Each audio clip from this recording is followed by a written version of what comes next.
হাদিসের শেষে বলতেছেন ওয়ামাল্লাম ইয়াস্তাতি, যদি তোমাদের মধ্যে কারো বিবাহ করা, হে যুবক সম্প্রদায়, বিবাহ করা সাধ্য সমর্থ এবিলিটি কোনোটাই তোমার কাছে নাই, তাহলে কি করবে? না দিলাবে না। বিবাহের ক্ষেত্রে বলেছিলাম কয়েকটি প্রকার, ফরজ, সুন্নাত মুআক্কাদা, ওয়াজিব, মাকরুহ তাহরিমি এবং হারাম। কোন কোন ব্যক্তির জন্য সংখ্যা আগে চলে গিয়েছে, যারা পরে আসতেন তারা কিছুই পান নাই, যারা আসতেন তারা পেয়েছেন। রাসূলুল্লাহ সাল্লাল্লাহু আলাইহি ওয়াসাল্লাম হাদিসে পাকের মধ্যে ঘোষণা করেছেন, হাদিসটা শোনার আগে কথাটা আগে বোঝেন।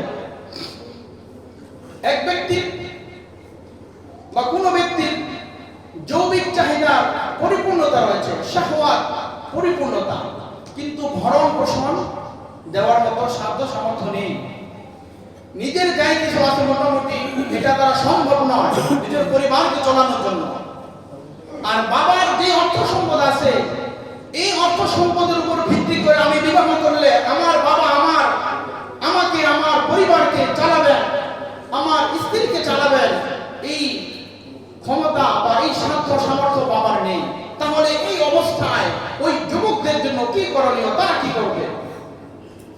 রাসূলুল্লাহ সাল্লাল্লাহু আলাইহি ওয়াসাল্লাম যুবক সম্প্রদায়কে সম্বোধন করেন, ইয়া মা'শারা শাবাব, হে যুবক সম্প্রদায়, ইয়া মা'শারা শাবাব মান ইসতাতা'a মিনকুমুল বা'তা ফালইয়াতাযাওয়াজ, হে যুবক সম্প্রদায়, তোমাদের মধ্যে যাদের সাধ্য সামর্থ্য রয়েছে তোমরা বিবাহ করো।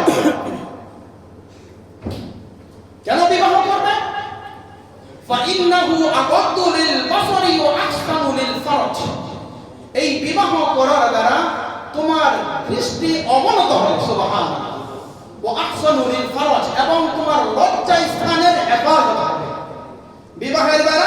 ফাইন্নাহু আগাদ্দু লিল বাসার, দৃষ্টি, তোমার দৃষ্টি অবনত হবে অন্য মহিলার দিকে, অন্য নারীর দিকে। যুবক, তোমার দৃষ্টি যাবে না, তোমার ঘরে পরমা সুন্দরী, তোমার প্রাণপ্রিয় সহধর্মিণী রয়েছে, তুমি তাকে দেখবে, তার দিকে তাকাবে, তুমি তার সাথে আনন্দ ফুর্তি করবে। আল্লাহ রাসূল বলেন ফাইন্নাহু আগাদ্দু লিল বাসার, এজন্য তোমার দৃষ্টিকে অবনত করবে। ওয়া আহসানু লিল ফারজ, এবং তোমার লজ্জা স্থানকে হেফাজত করবে, লজ্জা স্থানকে হেফাজত করবে।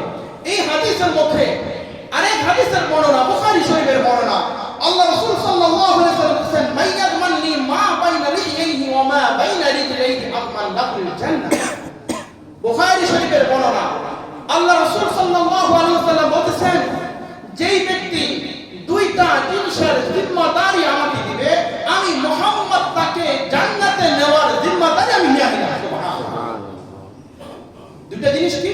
মাইয়াদমান লি মা বাইনা লিহিহি ওয়া মা বাইনা রিজলাইহি, একটা হলো দুই চোয়ালের মধ্যখান, জিহ্বা, যদি কোনো ব্যক্তি এই জিহ্বার জিম্মাদারি নিতে পারে, জিহ্বার অপব্যবহার থেকে নিজেকে হেফাজত করতে পারে, সংরক্ষণ করতে পারে।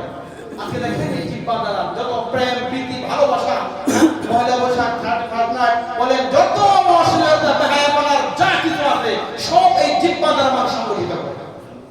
যত বিপদ, যত পরনিন্দা, যত চগলখোর, বলে সব কিছু মানুষ এই তিনটি জিহ্বার মাধ্যমে মানুষ করে থাকে।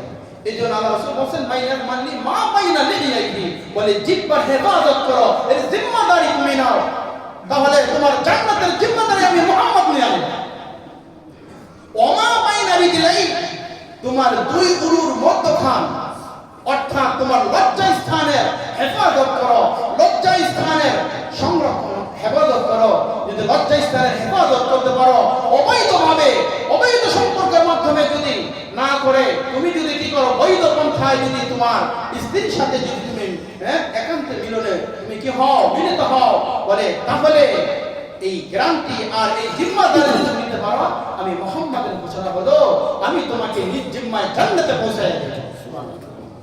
আজকে আমাদের লজ্জা নাই দেখে, বললাম না আগে হাদিস, ইযা ফাতাকাল হায়া ফাআল মা শিতা, ইযা লাম তাস্তাহি ফাসনা মা শিতা। কত হাদিস শোনা, এই কান দিয়ে ঢুকে ওই কান দিয়ে বের হয়, বললে কি হলো, বিদের কান দিয়ে ও শুনে না, আমলের দিয়ে তো শুনে না। আল্লাহ তাহলে আল্লাহ বলেন, ফাইন্নাহু আগাদ্দু লিল বাসার ওয়া আহসানু লিল ফারজ। হ্যাঁ, ইয়া মা'শারা শাবাব, হে যুবক সম্প্রদায়, যদি সাধ্য সামর্থ্য থাকে বিবাহ করো। যারা নব দাম্পত্য জীবন শুরু করবে তারা তো আসই নারী পুরুষ যারা 20-25 বছর বয়স। যদি তোমাদের মধ্যে এমন কোন পুরুষ থাকে এক বিবাহ করার পরে মনের চাহিদা পূরণ হয় না, এক বিবিধান হয় না, আল্লাহ বলছে মাসনা ওয়া সুলাসা ওয়া রুবা, যদি তোমার সমতা বজায় রাখতে পারো, 2টা 3টা 4টা পর্যন্ত তুমি করো, তবুও তুমি লাইন ছাড়া বেলা নিয়ে গিয়ে তুমি তোমার ইজ্জত সম্মান আবরুকে তুমি বিসর্জন দিও না, ঈমানকে ধূলিসাৎ করে দিও না, জিনা ব্যভিচারে লিপ্ত হয়ো না, পরকীয়ায় লিপ্ত হয়ো না। সাধ্য সামর্থ্য থাকে দ্বিতীয় বিবাহ করো। ফাইন্নাহু আগাদু লিল বাসার ওয়া আহসানু লিল ফারাজ, বিবাহ করার দ্বারা দৃষ্টি অবনত হবে, লজ্জা স্থানের হেফাজত হবে। এই করে নবীজি হাদিসের শেষে বলতেছেন ওয়া মান লাম ইয়াস্তাতি, যদি তোমাদের মধ্যে কারো বিবাহ করা, হে যুবক সম্প্রদায়, বিবাহ করা সাধ্য সামর্থ্য এবিলিটি কোনোটাই তোমার কাছে নাই, তাহলে কি করবে? নাড়তে যাবে না? নবীজি হাদিসের শেষে বলতেছেন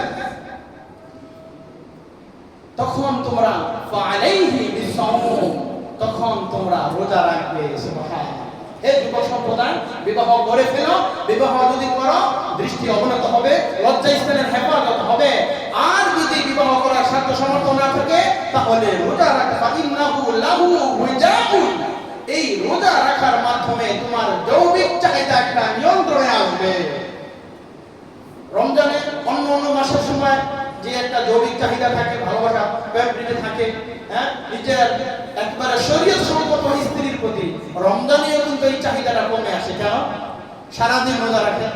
এজন্য আল্লাহ বলতে চায় যে শোনো, যখন তোমরা জিনা ব্যভিচারে লিপ্ত হওয়ার আশঙ্কা করো এবং নিশ্চিত জিনা ব্যভিচারে লিপ্ত হয়ে যাবা আর বিবাহ করার সাধ্য সামর্থ্য নাই, যুবক সম্প্রদায় মাসার স্বভাব তোমরা রোজা রাখা শুরু করো।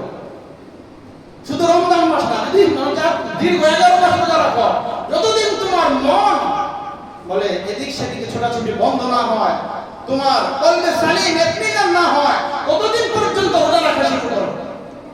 কি করবা? সাধ্য সামর্থ্য নাই, এবিলিটি নাই, কোনো কিছুই নাই, তুমি কি করা?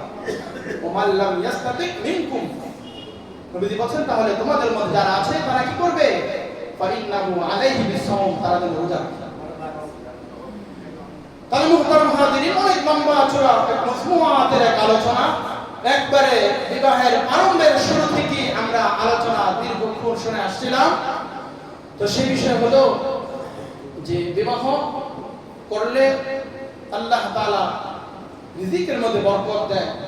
বিবাহ আল্লাহর অনেক বড় নিয়ামত এবং অনেক গুরুত্বপূর্ণ একটি ইবাদত। বিবাহ করার দ্বারা আল্লাহ ঈমান পূর্ণতা লাভ করে, দিনের মধ্যে আল্লাহ পূর্ণতা লাভ করে, ঈমান আমলে আল্লাহ বরকত দেয়, সব কিছু আল্লাহ সহজ করে দেয়, গুনাহ থেকে বাঁচা যায়, এমনকি মৃত্যুর সময়ও গুনাহ মুক্ত হয়ে কবরে যাওয়া যায়। আর মাঝখানে তো অনেক কিছু রয়েছে। যাই হোক, আগামী সপ্তাহে আমাদের আলোচনা হবে কোন নারীকে, এই পর্যন্ত আসলে আমরা বিবাহ করব, এখন বিবাহ করতে হইলে নারী নির্বাচন করতে হবে না।